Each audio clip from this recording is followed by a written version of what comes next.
Hello guys, स्वागत है आपके अपने यूट्यूब चैनल सोशियोलॉजी क्लासेस में। तो चलिए आज की वीडियो को शुरू करते हैं। तो प्लीज़ चैनल को सब्सक्राइब कीजिए और वीडियो एंड तक देखिए। क्वेश्चन नंबर 231 है, the state moderates between different groups ensuring that all of them have some influence on public policy is best manifested इन।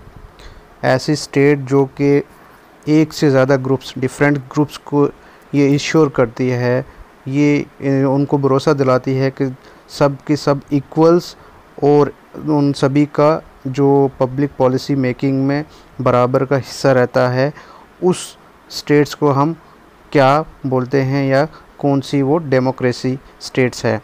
तो ऑप्शन कुछ इस तरह से हैं। ऑप्शन फर्स्ट है सोशलिस्ट डेमोक्रेसी, सेकंड ऑप्शन है रिपब्लिक डेमोक्रेसी, थर्ड है प्लूरलिस्ट डेमोक्रेसी और फोर्थ है ट्रेडिशनल डेमोक्रेसी।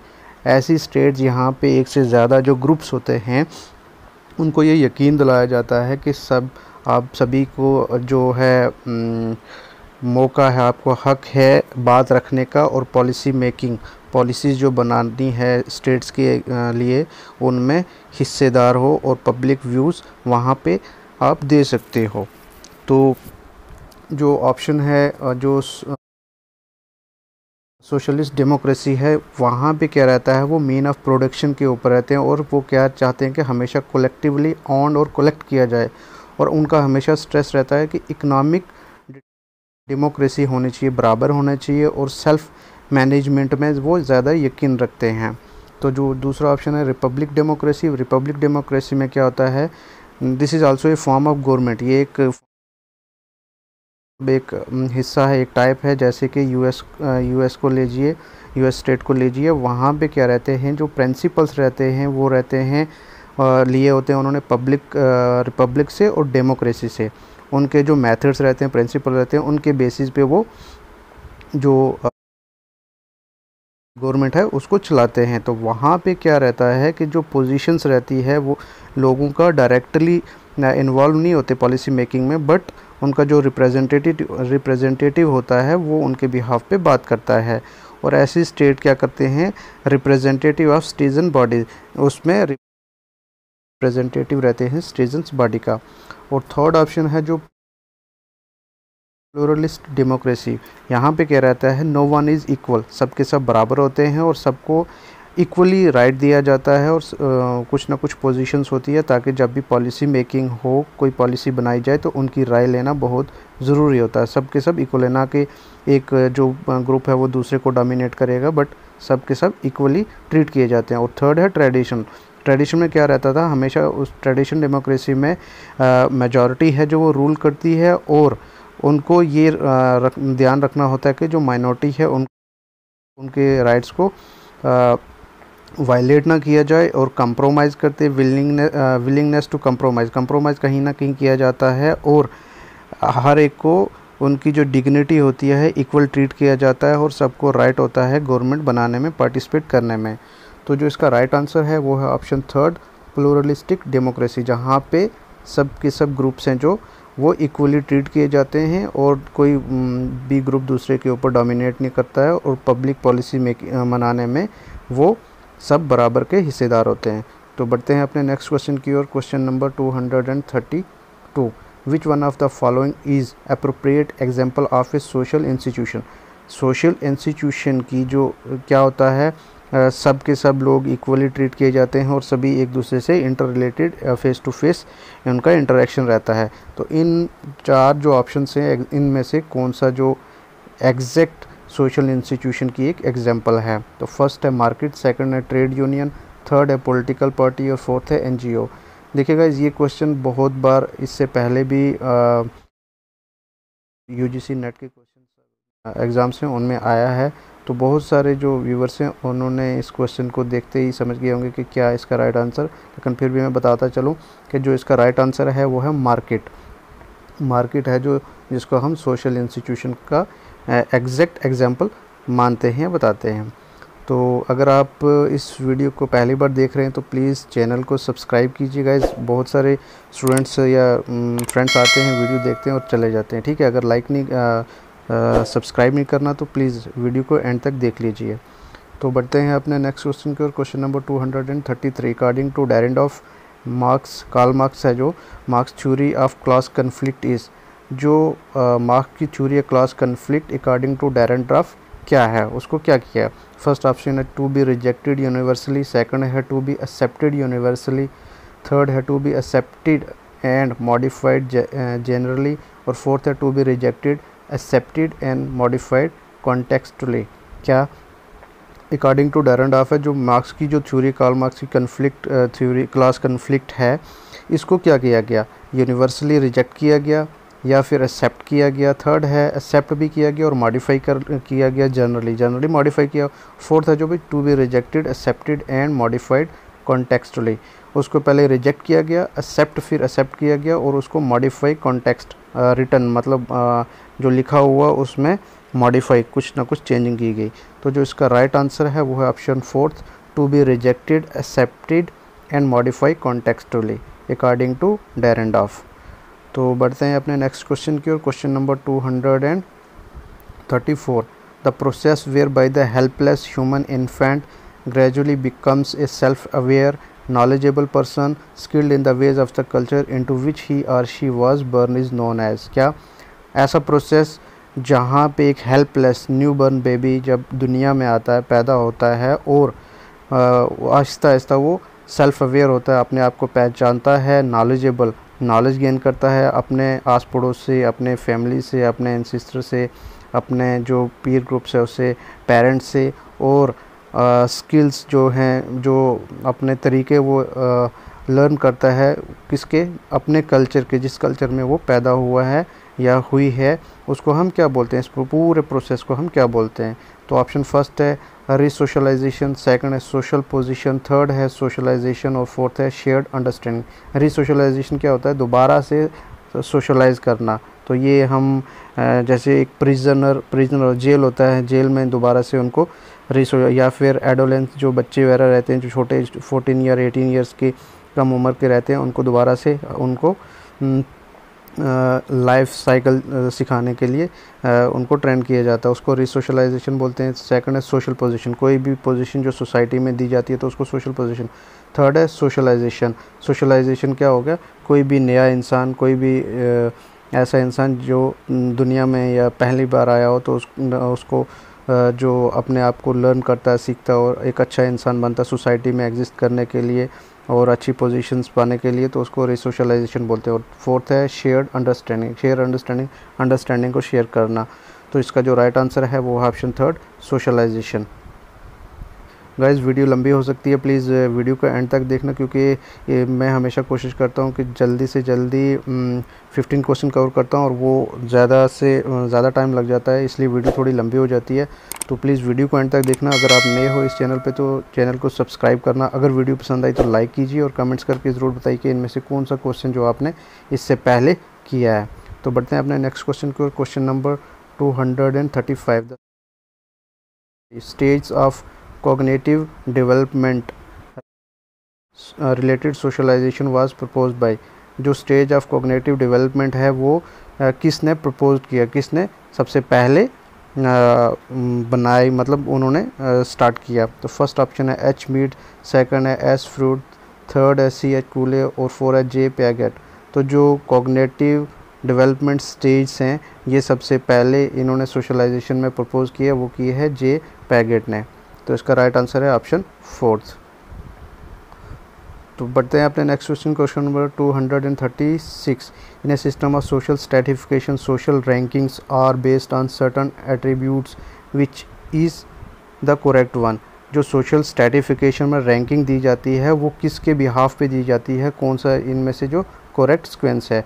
फर्स्ट है आइदर टू बी इनहेरिटेड और सोशली कंस्ट्रक्टेड, या तो वो उनको एंसेस्टर्स फैमिली जो दादा परदादा करते आ रहे हैं तो या वैसे इनहेरिटेड या फिर सोशली कंस्ट्रक्टेड दी जाती है उनको सोशल रैंकिंग, या सेकंड ऑप्शन है आइदर बी एस्क्राइब्ड और एक्वायर्ड, या तो उनको उन्होंने हासिल की होती है या फिर ऑलरेडी जिस फैमिली जिस सोसाइटी में वो जिस कास्ट में पैदा हुए हैं उसी से वो चलती आ रही है या फिर उन्होंने एक्वायर्ड की है। तो थर्ड ऑप्शन है आइदर बी एक्वायर्ड और सोशली कंस्ट्रक्टेड, या तो उन्होंने एक्वायर्ड किया या फिर सोसाइटी ने उनको कंस्ट्रक्ट किया है, उन्होंने सोसाइटी ने उनको दी है। तो फोर्थ ऑप्शन है आइदर बी एस्क्राइब्ड, एक्वायर्ड और कंस्ट्रक्टेड, या तो उनको बाई एंसेस्टर्स, बाई फैमिलीज मिली है, या फिर उन्होंने एक्वायर्ड किया, या फिर सोशली कंस्ट्रक्टेड है। तो जो इसका राइट आंसर है, जो सोशल स्ट्रैटिफिकेशन है वो किस हिसाब से रैंकिंग की जाती है, आइदर बी एस्क्राइब्ड, एक्वायर्ड और कंस्ट्रक्टेड। जो इसका राइट आंसर है वो है ऑप्शन 4। गाइस वीडियो लंबी हो सकती है, प्लीज़ वीडियो को एंड तक देखिए। और मैं इस वीडियो को बहुत टाइम लगा है क्वेश्चंस को लाने के लिए, और बहुत ही इंपॉर्टेंट क्वेश्चन है जो कि आपको आने वाले जो क्वेश्चंस एग्ज़ाम्स हैं उसमें हेल्प मिलेगी। तो प्लीज़ वीडियो को एंड तक देखिए। तो क्वेश्चन नंबर 237 है, the social position of which one of the below is correct. जो सोशल पोजीशन है वो किसके बिहाफ पे मिलती है, और सोशल पोजीशन, और इनमें से जो ऑप्शन है इनमें से करेक्ट जो वे है, तरीका है, मेथड है जो, वो कौन सा है। फर्स्ट है caste, gender and ethnic groups are biologically determine. जो कास्ट है, जेंडर है और इथनिक ग्रुप्स हैं जो वो बायोलॉजिकली डिटरमाइन है। या फिर ऑप्शन सेकंड है caste biologically but gender and ethnic groups are economically determine. Caste है जो वो बायोलॉजिकली फाइंड आउट किया जाता है या उनको हम बता देते हैं, लेकिन जो जेंडर और इथनिक ग्रुप्स है वो इकोनॉमिक डिटरमाइन की जाती है, इकोनॉमिक के थ्रू फाइंड आउट की जाती है। तो ऑप्शन थर्ड है जेंडर इज़ बायोलॉजिकली, जेंडर है जो बायोलॉजिकली है, while the ethnic and caste groups are culturally determine. लेकिन जो एथनिक और कास्ट ग्रुप्स है वो कल्चर के थ्रू फाइंड आउट किया जाता है। और ऑप्शन 4 है caste, gender and ethnic groups are culturally determine. जो कास्ट है, जेंडर है, कास्ट और जेंडर और इथनिक ग्रुप्स है वो कल्चरली डिटरमाइन किए जाते हैं, उनके बिहाफ पे, कल्चर के बिहाफ पे कास्ट और जेंडर को और एथनिक ग्रुप्स को डिफ़ाइन किया जाता है या उनको बताया जाता है। तो जो इसका राइट आंसर है वो है option 4, caste, gender and ethnic groups are culturally determine. तो गाइज़ अगर आपने इस चैनल को सब्सक्राइब नहीं किया तो प्लीज़ सब्सक्राइब कर लीजिए। और इससे पहले की जो वीडियोज़ हैं उसमें मैंने बहुत इंपॉर्टेंट क्वेश्चंस कवर किए हैं, तो उनको भी एक बार जाके देख लीजिए। मैं या आई बटन में ऊपर दे दूंगा, नहीं तो लिंक नीचे में डिस्क्रिप्शन में दे दूंगा। तो अगर चैनल को सब्सक्राइब नहीं किया यार, अगर आपको वीडियो अच्छी लग रही है तो प्लीज़ लाइक कीजिए, सब्सक्राइब कीजिए और शेयर कीजिए। तो क्वेश्चन नंबर 238 है, according to Karl Marx, according to Marx and Dahrendorf, unequal class position of social group is determined by which of the following forms and extent of one's control over। According to marks और डेरेनडॉर्फ है जो unequal class positions है, जो positions की class unequal हैं, social groups, position of a social group है जो उनकी जो अनइक्वल पोजीशंस है वो किसके बिहाफ पे डिटरमाइन, किसके बिहाफ पे फाइंड आउट की गई है और वो उसका दूसरे के ऊपर कितना कंट्रोल है। तो फर्स्ट है economic and cultural resources respectively. Economic और कल्चरल रिसोर्सेज हैं जो उसके बिहाफ पे जो क्लास की जो सोशल पोजीशन है उसको डिटरमाइन किया गया, डिफ़ाइन किया गया। और ऑप्शन सेकंड है cultural and economic resources respectively. Cultural जो इकोनॉमिक रिसोर्सेज है उसके बिहाफ पे सोशल ग्रुप्स को अनइक्वल डिस्ट्रीब्यूशन या अनइक्वल क्लास पोजीशन दी गई है। थर्ड है economic and political resources respectively. Economic और पॉलिटिकल जो रिसोर्स हैं उसके बेसिस पे अनइक्वल क्लास पोजीशंस है जो सोशल ग्रुप्स की, या फिर politics and cultural resources respectively. तो जो राइट आंसर है वो है economic and political resources respectively. इनके बेस पे जो क्लास की अनइक्वल पोजीशंस है सोशल ग्रुप्स की वो डिफ़ाइन की गई है। तो बढ़ते हैं अपने नेक्स्ट क्वेश्चन की ओर। क्वेश्चन नंबर गाइज, मैं हमेशा एक्सप्लेनेशन थोड़ी कम करता हूं ताकि एक तो वीडियो लंबी हो जाती है और बहुत सारे फ्रेंड्स हैं जो वो वीडियो को हाफ में छोड़ के या स्किप करके देखते हैं। तो मैं हमेशा कोशिश करता हूं कि जल्दी से जल्दी आपको इस जो क्वेश्चन है उनकी समझ आए। और क्वेश्चन नंबर 239 है, डल्ट्रल डिफ्यूजन मीन्स क्या है? डिफ्यूजन मीन्स क्या है इसका मतलब? कि फर्स्ट है spreading of cultural traits to other societies. एक कल्चर का जो एक ट्राइट्स है, एक उसका हिस्सा है जो वो क्या है दूसरी सोसाइटीज़ में स्प्रेड होता है। या मर्ज ऑफ कल्चरल ट्राइट्स, दो कल्चरल ट्राइट्स के जो कुछ थोड़े थोड़े छोटे छोटे पार्ट्स हैं जो वो मर्ज हो जाते हैं, एक दूसरे के साथ मिक्सअप हो जाते हैं, या सेपरेशन ऑफ टू कल्चर्स, अलग अलग दो कल्चर सेपरेशन होते हैं, या फिर difference between the two culture, दो कल्चरल्स के बीच में डिफरेंस। तो जो डल्टरल डिफ्यूजन्स का मतलब क्या होता है, जब दो कल्चरल ट्राइट्स, दो कल्चर की छोटे छोटे भाग, छोटे छोटे हिस्से मर्ज हो जाते हैं, तो उसको हम बोलते हैं डल्टरल डिफ्यूजन। तो इसका राइट आंसर है option second, merge of cultural traits. बढ़ते हैं question number 240। Transmission of traits from one culture to another is sociologically term as. एक कल्चर का जो ट्राइट्स है, एक हिस्सा है कल्चर का जो एक कल्चर से दूसरे कल्चर की तरफ ट्रांसमिशन हो जाता है, बढ़ता है, दूसरे कल्चर की तरफ फैलता है इसको। तो इसका जो ऑप्शंस हैं उसको हम क्या बोलते हैं? फर्स्ट ऑप्शन है एकल्चुरेशन, सेकंड है डिफ्यूजन, थर्ड है एसिमिलेशन और फोर्थ है एनकल्चुरेशन। तो जो एक कल्चर है जो ट्रांसमिशन होता है from one culture to another, तो उसको हम बोलते हैं डिफ्यूजन। सेकंड जो ऑप्शन है इसका वो है राइट आंसर। तो बढ़ते हैं अपने नेक्स्ट क्वेश्चन को, question number 241। Who among the following is a proponent of cyclical theory of evolution. Cyclical theory of evolution का जो इनमें से किन्होंने कौन सा थिंकर है जिन्होंने साइकिल थ्योरी ऑफ एवोल्यूशन ईजाद की थी, इन्वेंट किया था, उन्होंने सबसे पहले सोशियोलॉजी में लाई थी? तो फर्स्ट ऑप्शन है टैलकट पर्सन, सेकंड है इमाइल दुर्खिम, थर्ड है ओ स्पेंगलर और फोर्थ है एच स्पेंसर। तो साइकिल थ्योरी ऑफ एवोल्यूशन सबसे पहले सोशियोलॉजी में किसने इन्वेंट किया, प्रोमिनेंट कौन है इनके? वो है ओ स्पेंगलर, ऑप्शन थर्ड। बढ़ते हैं अपने नेक्स्ट क्वेश्चन की ओर, क्वेश्चन नंबर 242। गाइज ये क्वेश्चन मैंने जो प्रीवियस ईयर क्वेश्चन पेपर है उनमें से लिए हैं। आई होप आपको इन क्वेश्चनों की समझ आ रही होगी। मेरी जो लैंग्वेज है, हमेशा मैं कोशिश करता हूँ कि इसमें जो इंग्लिश पे हिंदी बोलने वाले स्टूडेंट्स हैं जिनको इंग्लिश नहीं आती है, तो वो भी इसमें कवर हो जाए। तो question number 242, according to R K Merton, those observed consequences which lessens the adaptation और adjustment of the systems are. ऐसे कॉन्सिक्वेंसेस जो कि ना तो अडॉप्ट करते हैं कल्चर को या सोसाइटीज़ को, ना अपने आप को एडजस्ट करते हैं, तो उनको हम क्या बोलते हैं? फर्स्ट है फंक्शन, सेकंड है नॉन फंक्शन, थर्ड है डाइस फंक्शंस और फोर है फंक्शनल अल्टरनेटिव। जो कि ना अपने आप को एडजस्ट करते हैं, ना अडॉप्ट करते हैं दूसरे कल्चर्स को, कोई भी जो मेथड्स हैं ना वो अडॉप्ट करते हैं, ना अपने आप को एडजस्ट करते हैं, तो उसको हम बोलते हैं डाइस फंक्शंस, ऑप्शन थर्ड जो इसका वो है राइट आंसर। तो बढ़ते हैं अपने नेक्स्ट क्वेश्चन के, क्वेश्चन नंबर 243। ये क्वेश्चन बहुत बार जो एग्ज़ाम्स हैं उसमें आया भी है। In which of the books has Mannheim propound the idea of sociology of knowledge.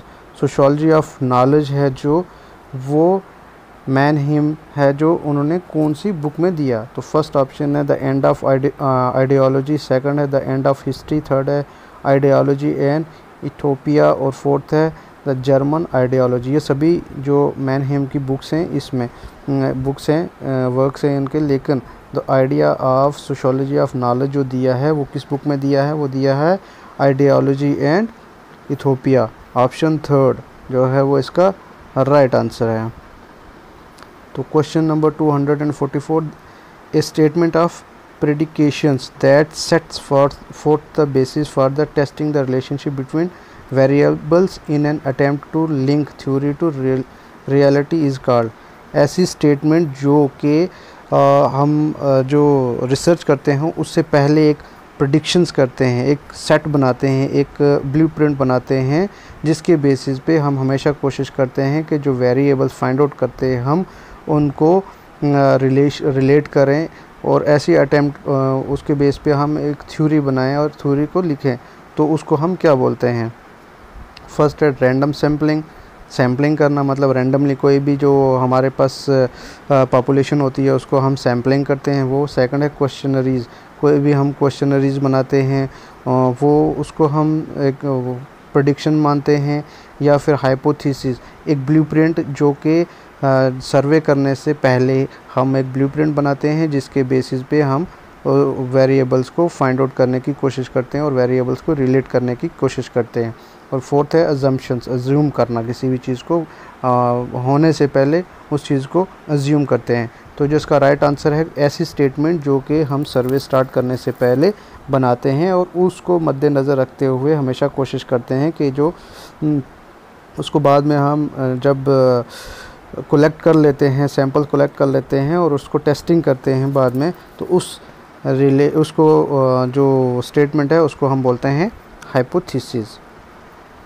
जो राइट आंसर है इसका वो ऑप्शन है थर्ड। तो question number 245, name the techniques which is to be use before the actual field work starts. वो techniques, उस techniques का क्या नाम है जो कि एक्चुअल फील्ड वर्क स्टार्ट होने से पहले हम यूज़ करते हैं। फर्स्ट है पायलट स्टडी, सेकंड है केस स्टडी, थर्ड है सेकंड है सेंसस स्टडी, थर्ड है केस स्टडी और फोर्थ है सर्वे। पायलट स्टडी क्या होता है, जब भी हम कोई फील्ड वर्क करने जाते हैं उससे पहले हम जो टेक्निक यूज़ करते हैं, जो भी हमने मटेरियल्स वगैरह इस्तेमाल करना होता है उसको हम एक बार रिवाइज करते हैं, देखते हैं। सेंसस जो डाटा वगैरह कलेक्ट करते हैं। केस स्टडी कोई भी न्यूज़पेपर आर्टिकल, किसी पर्सन का, कोई बुक्स मटेरियल जो कि हमें स्टडी को जो मेथड जो सर्वे है उसको हेल्प करे, उसमें रिलेट हो, तो उसको हम केस स्टडी बोलते हैं। और सर्वे क्या हो गया, सर्वे जो एक्चुअल जिस चीज़ को हम कैप्चर करना चाहते हैं उसको जो मटेरियल्स हम या मेथड यूज़ करते हैं उसको एक्वायर करने के लिए उसको हम बोलते हैं सर्वे करना। तो जो इसका राइट आंसर है, सबसे पहले जो टेक्निक्स है जो एक्चुअल फील्ड के स्टार्ट होने से पहले हम यूज़ करते हैं वो करते हैं पायलट स्टडी। जो ऑप्शन फर्स्ट है इसका right answer. Thank you so much guys video and तक देखने के लिए। बहुत जल्द मिलते हैं आप एक नई वीडियो के साथ। और अगर आपने इससे पहले की वीडियोज़ को नहीं देखा तो प्लीज़ आई बटन में मैं दे दूँगा, वहाँ से जाके देख सकते हो। तो अगर चैनल सब्सक्राइब नहीं किया तो प्लीज़ चैनल